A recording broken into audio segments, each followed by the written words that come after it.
It is a tactile telerobot that can transmit realistic touch feedback to an operator located anywhere in the world. Welcome back to Techstination. I'm Fred Fishkin. Converge Robotics Group has reached the finals of the $10 million ANA Avatar XPrize competition. It's using technology developed by Shadow Robot. And joining us is Shadow Robot Managing Director, Rich Walker. Thanks for taking the time, Rich. Thanks, Fred. An absolute pleasure. Well, give us the overview of what you've been building and its significance. Sure.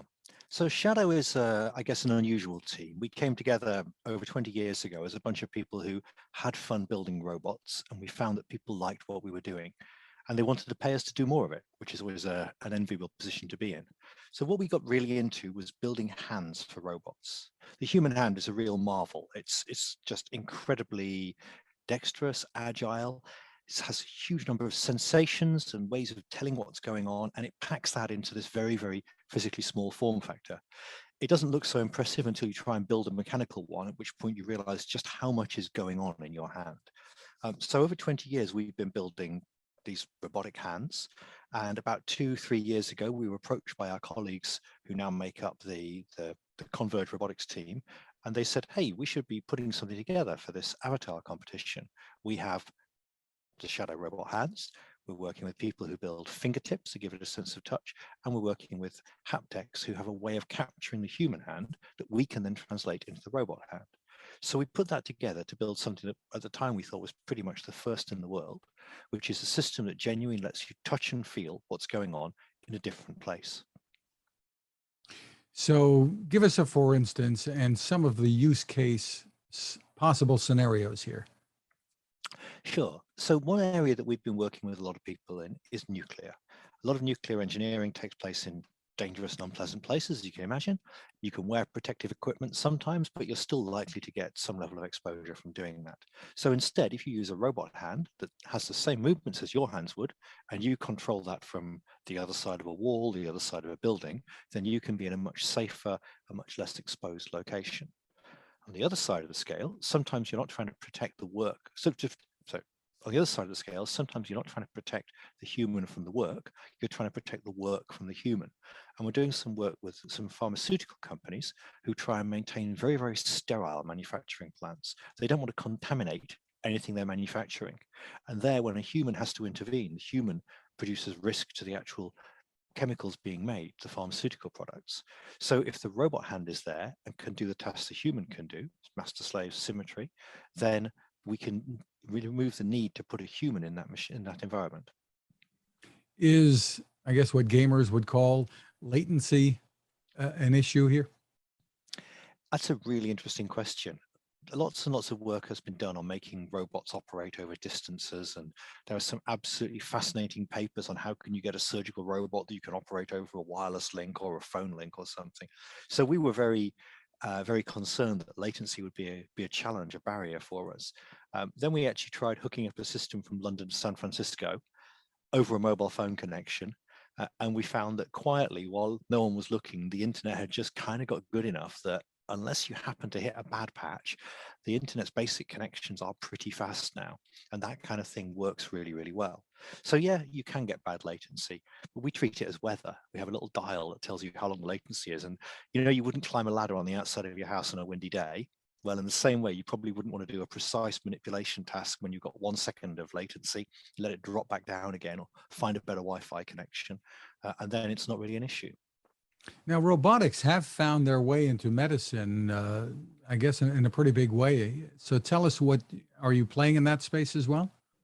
We've done a little bit of work with the Mayo Clinic, interestingly. So they do what they call remote GP practice, remote diagnostics.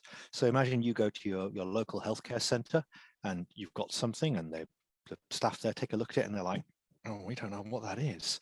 So they can get someone from Mayo on essentially an iPad, and they can talk to you and say, well, what is it? What is it? That's it. Okay.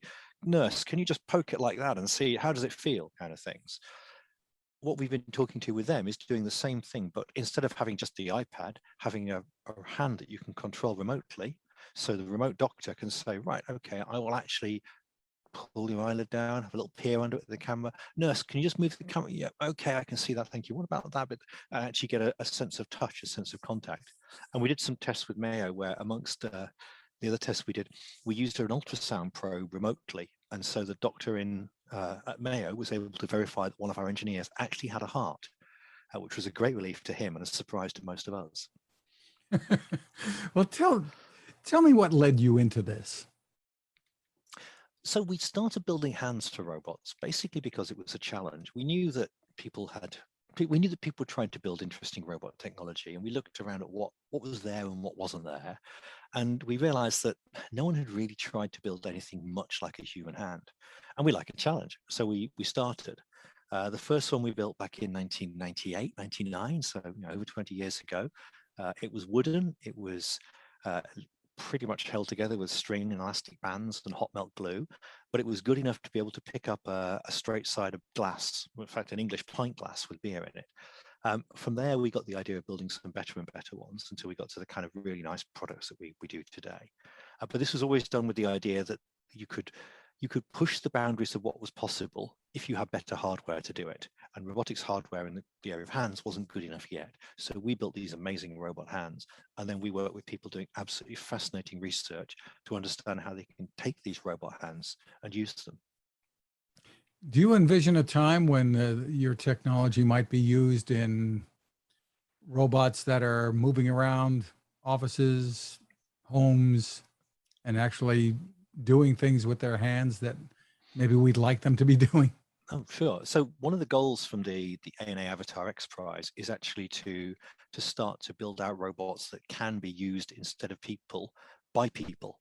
I don't know if you know the backstory, but one of the things that the Avatar organization was doing was they put some robots in a cafe, and they had patients who were bedbound operating those cafe robots to serve people in the cafe, unless they were able to actually do a job and earn a living while still being bedbound, which is pretty impressive in itself. So that kind of piece is already possible in the jigsaw. Getting a robot that's wandering around your home and doing household tasks, yeah, that will happen eventually. Obviously, the first, second, third generation of these things are going to be expensive, high-end items, but I think eventually the price will drop. And bear in mind that the first cars were not very cheap, but now a car is something every household has 1, 2, 3, 4 of. What are some of the biggest challenges that you feel you still have to overcome, whether it's in the area of engineering or otherwise? It's really hard to see things well.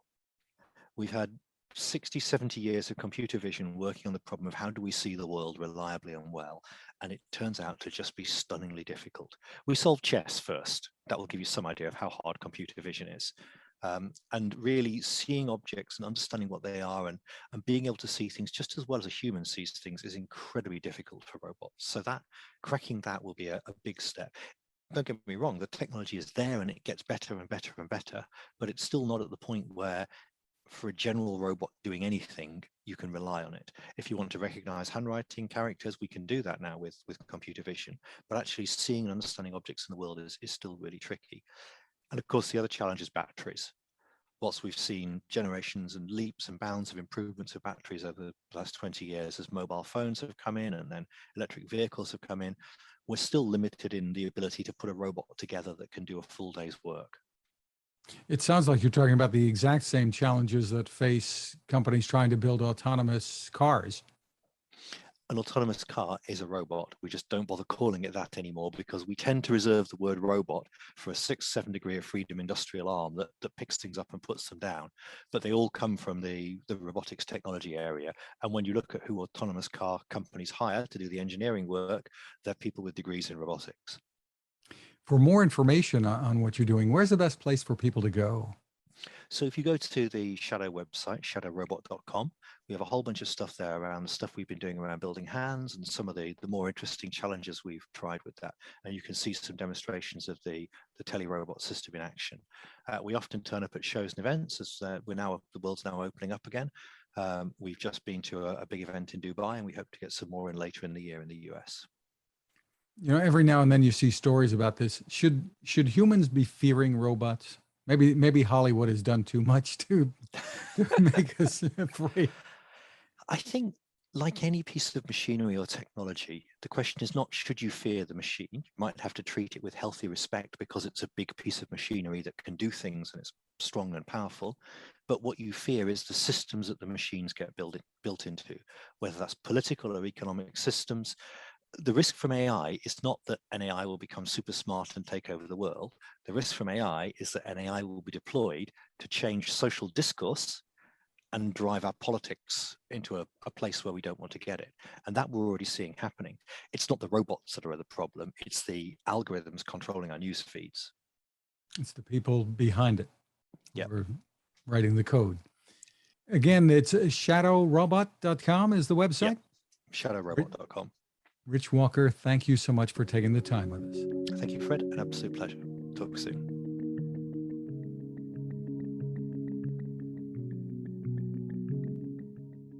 Now this. It takes a lot of listening to build a better radio, and that's just what the folks at C. Crane have done. Bob Crane and his crew, nestled among the rivers and tallest trees in the world in Fortuna, California, have made a habit of listening to their customers. And that's just what they've done in building the CC Skywave SSB, the Swiss Army knife of portable radios. For everyday listening to AM or FM in the yard or patio or on the nightstand, without having to drain a mobile phone battery, it's a great companion. But it is also a companion equipped for NOAA weather information and alerts that can be life-saving. You can listen to FEMA and Coast Guard transmissions too. Beyond all of that, you can tune into shortwave signals from around the world. It's compact, easy to take with you, and built to last. The CC Skywave SSB. Click on the link at Techstination.com.